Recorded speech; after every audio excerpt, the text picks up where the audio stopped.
Karibu sana. This is a new year, the year 2023, the year that we are going to invest into our marriages. And let me tell you, our marriages will never be the same again. When you invest into something, let me tell you, it will better. Each and every day, it will get better. Each and every day, each and every month, each and every week, it will get better. So it is good we commit yourself as part of your new year resolutions. Make sure that you put something that I'm going to better. If you're in the marriage, make sure that I'm going to better my marriage. I'm going to invest into my marriage.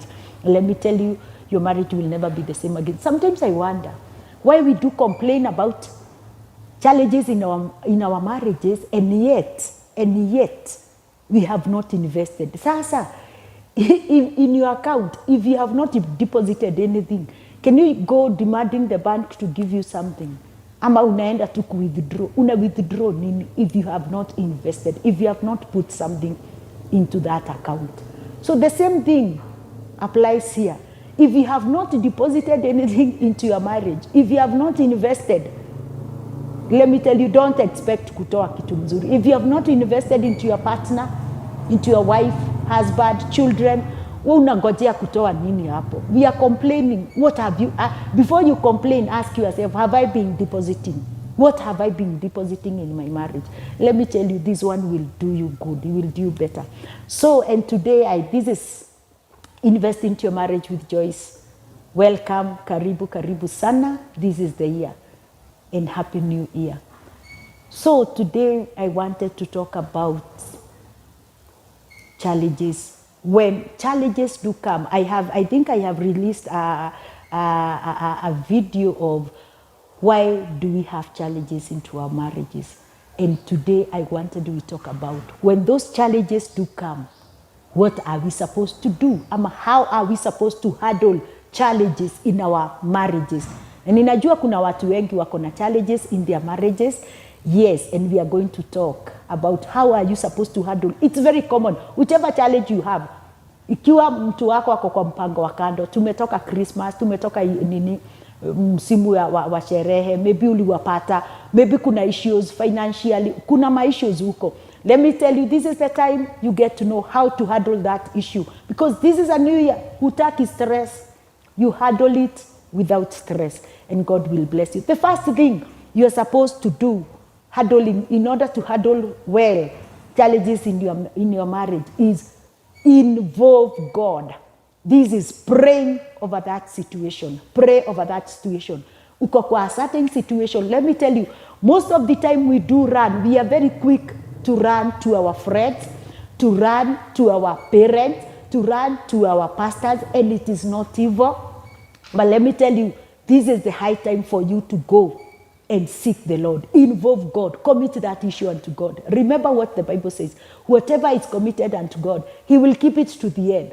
Let me tell you, He is able. Just commit. Before you go to your friends, before you tell your parents, commit that issue unto God. Seriously, let me tell you, commit it unto God. Tell God, this is what is happening.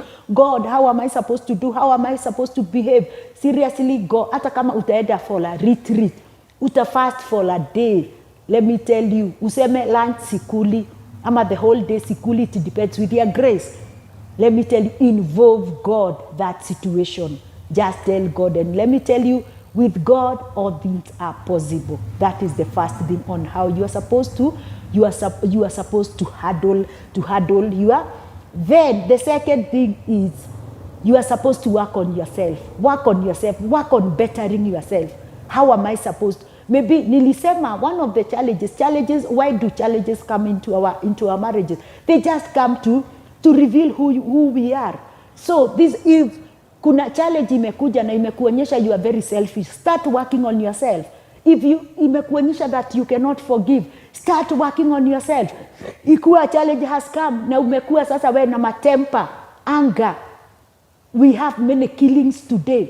Why? Because watu wanakuambia ati I went, mimi hata sikujua, nilipandwa tu na hasira, nikamgonga, akakufa. Ama nikafanya 1, 2, 3 things.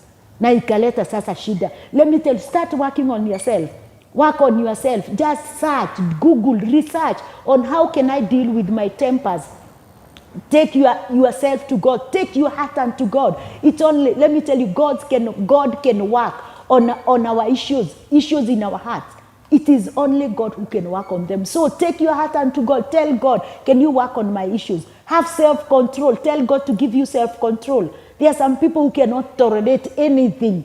And let me tell you, and yet they can be tolerated. So let me tell you, it is good to work on yourself. Better yourself each and every day. And let me tell you, God will bless you. These are the things this is another way of handling, of how to handle the challenge in our marriage. Don't be a prefect to your partner. Wacha kuanza blame game. Unaanza kusema ni huyu. It is my partner. If it was not my partner, we couldn't be the way we are. My marriage couldn't be. Here it is. Point at yourself. Ask, where did I go wrong?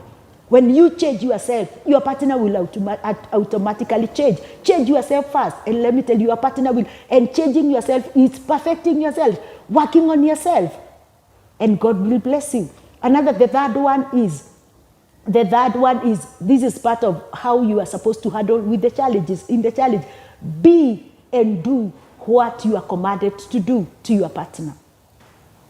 Kile ulifanywa uwe. As a man, the Lord has called you forth to love and to lead, to love your wife as Christ loved the church, and also to lead her. So let me tell you, when challenges do come, stick into your lane of loving and also of leading. If you are the woman and the challenge has come, whichever challenge imekuja kwa ndoa yako, let me tell you, it is the time to submit and to respect that man. Hata kama unaniambia, Joyce, unajua vile amenikosea.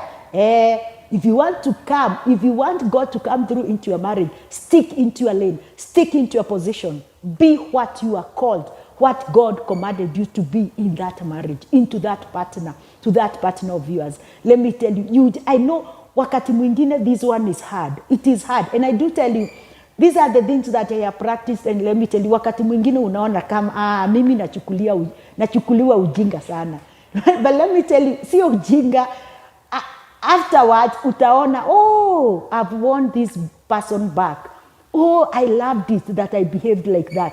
And sometimes inaitisha for the grace of God. Utahitaji uende ukaambie Mungu, me as Joyce, me as so and so, I cannot do this. It's only you, unless you pour out your grace and come through for me. God, I cannot be able to submit. I cannot be able to love this person again. Imagine, and let me tell you, this is one of the parts. This is one of the things that you are supposed to do when a challenge do come into your. Be and do what you are commanded to do with that partner of yours. Nimesema, as a husband, you love as Christ loved the church. Watu wengine, most of the men wananiambia, huyo wangu hapendekangi, huwezi ukampenda, hakuna mtu hapendekangi, and nobody who can reject love. Ask Jesus Christ. Is a very good example. There is somebody, let me tell you, unaniambia Joyce, mtu ametoka nje. Mimi hata niliona yule msichana wako na yeye. Yes, it is hurting. But let me tell you, you are supposed to submit and respect that person. You are not respecting them. I do tell women, you don't respect your husbands because of what they have done, ama because of who they are. It's because of the position they occupy, the office they occupy. We don't honor the president because we voted for him, because he is doing good to us. No, because of the office he occupies. Also, your wife. You don't love your wife because of the office ameoccupy ako ndani yake. You have to do that. So let me tell you, when the challenges do come into our marriages, one way of handling them is being into your position and do what you are being called to do to your partner. Are we together? Yes, and I know that you will. Another thing is, after doing what you are doing, this is one of the challenges. Also another way to handle the challenges in our wedding, not in our wedding, but in our marriages, is you are supposed to pursue your purpose.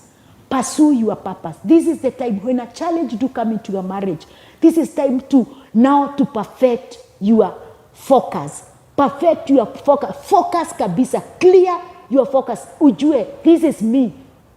I was created to live this and that. Because let me tell you, most of the challenges do come into a marriage to distract us. Inakuja to distract, not to be what we are created to do. Live your purpose. Live the purpose of that marriage. And let me tell you, the devil will quit. Utaona hiyo challenges at least disappear without si kusema hapa na fujo, lakini unaishi because you know this. And that's why I said when I was talking about dating, nilisema I have released that video. Nilisema ya kwamba before you date you must be living your purpose.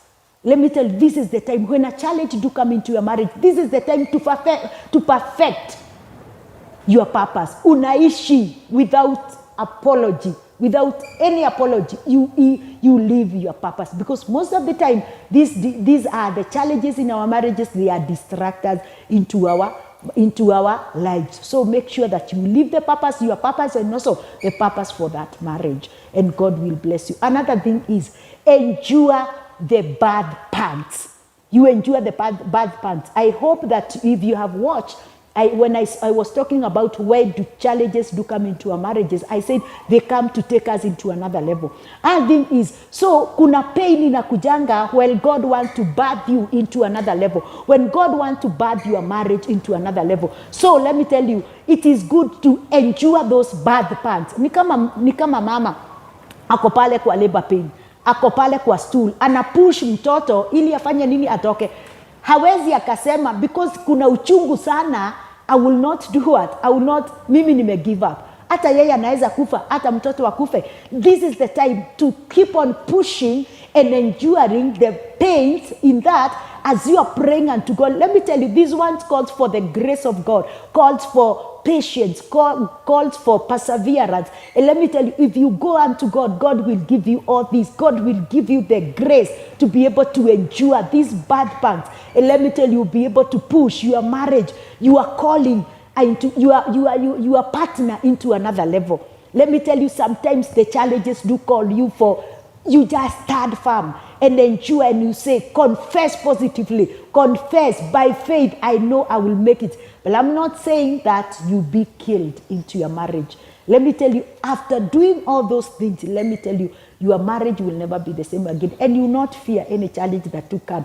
Go and ask the Lord, hii inasema nini? Inakuja kuniambia nini? When it is called for you to focus into your marriage, you will focus. Let me tell you, and God will bless you. So God bless you as we continue. I said that not every challenge that is calling for a divorce or separation, let me tell you, you have to know, why do I have this challenge into my marriage? God bless you. Happy New Year as we continue investing into our marriages. Goodbye.